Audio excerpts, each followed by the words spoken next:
Shalom, Bapak dan Ibu yang terkasih di dalam Tuhan, semoga tetap sehat saja ya. Mari sejenak kita bersama-sama mendengarkan firman Tuhan. Sebelumnya, kita akan bersaat teduh mohon pertolongan Roh Kudus.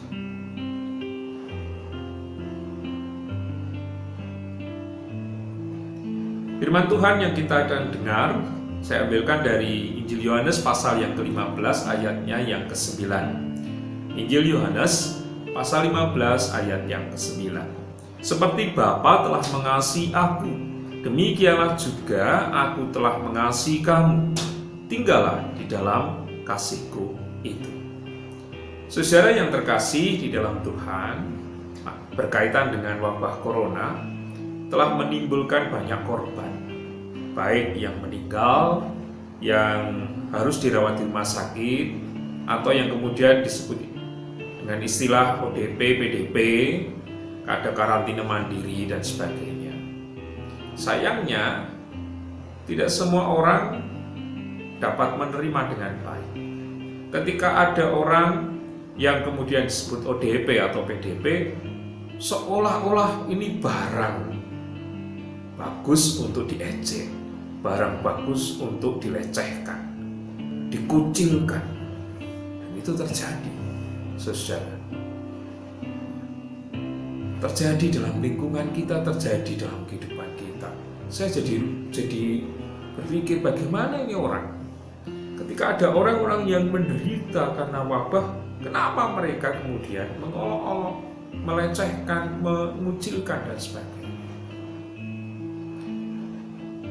Padahal ketika kemudian virus ini melanda dan pemerintah membuat peraturan-peraturan, himbauan-himbauan, di sana jelas dikatakan, mari lindungi yang sakit, jangan didiskriminasikan, jangan distigmatisasi, tapi lindungi dia agar bisa melaksanakan isolasi diri di rumahnya, bukan untuk dikucilkan, tapi dibantu agar dia betul-betul melaksanakan isolasi diri dengan sebaik-baiknya.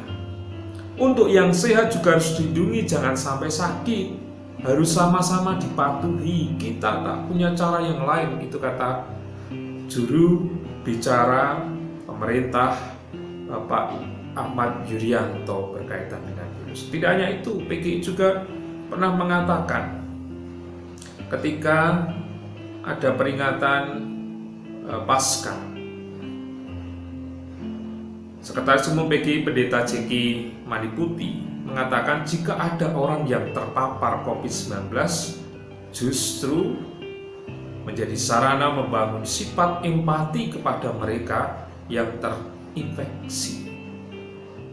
Ia mengatakan pula agar pemerintah, agar masyarakat betul-betul justru memperhatikan mereka, membantu mereka supaya mereka tetap punya semangat hidup dan merasakan kasih karunia Tuhan.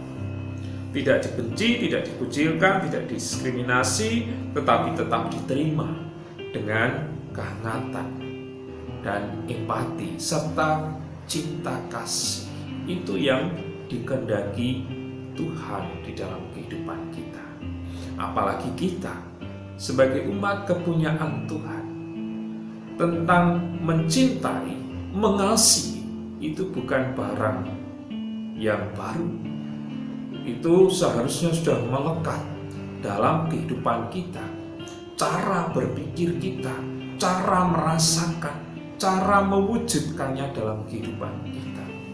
Kenapa? Karena Yesus telah memberikan teladannya kepada kita. Kasih Allah yang dirasakannya diwujudkan dalam kehidupan. Maka himbauannya kepada para murid saat itu, tinggallah di dalam kasihku itu. Kata tinggallah ini menjadi kata kunci kita, supaya kita selalu berusaha berada dalam kasih-Nya, berada, merasakan, mewujudkan, melakukannya dalam hidup, tentang kasih Tuhan yang luar biasa. Maka dalam kesempatan ini Bapak Ibu Saudara yang terkasih, ketika ada di tengah-tengah kita saudara kita yang menerima cemoohan, dikucilkan, diremehkan, di apapun itu, didiskriminasi oleh orang-orang sekitar, kita tentu jangan.